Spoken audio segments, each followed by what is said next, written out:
Yo, what's up mga kapayaso? Ngayong araw ay magsa-sideline tayo at meron tayong racket ngayon.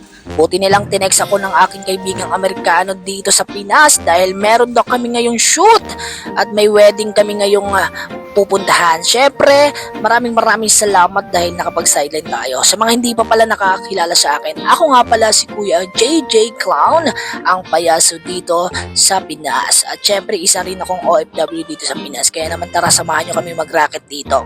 Kahit na napakahirap ng buhay, ay kailangan natin mag-racket para naman may extra income tayo. Bali nga dito ay papunta na tayo sa wedding reception ng ating kasal.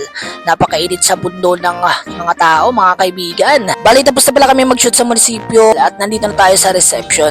Ito yung kanilang venue dito, yan sa El Jardin. Yan, sa bulan ng Sorsogon. Hindi pala ako sa city kaya nandito lang tayo sa probinsya ng Pinas.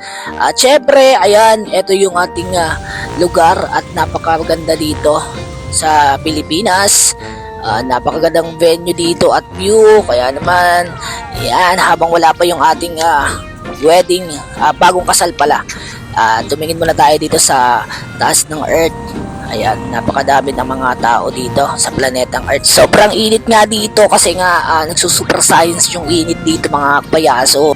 Yung sahod nga pala namin dito ay syempre pagkatapos ng shoot namin ay babayaran na kami.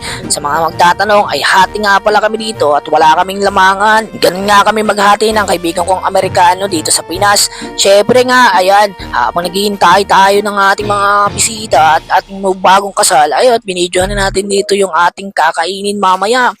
Ay sa wakas, sa kapag pipindot-pindot natin ang camera, ayun, makakakain na din tayo dito mga kapayaso. At eto na nga yung aming kinain dito. Kaya naman, sa wakas, nakakain na tayo dito ng kaibigan kong Amerikano. Kaya hanggang dito na lang tayo. Bye-bye kapayaso!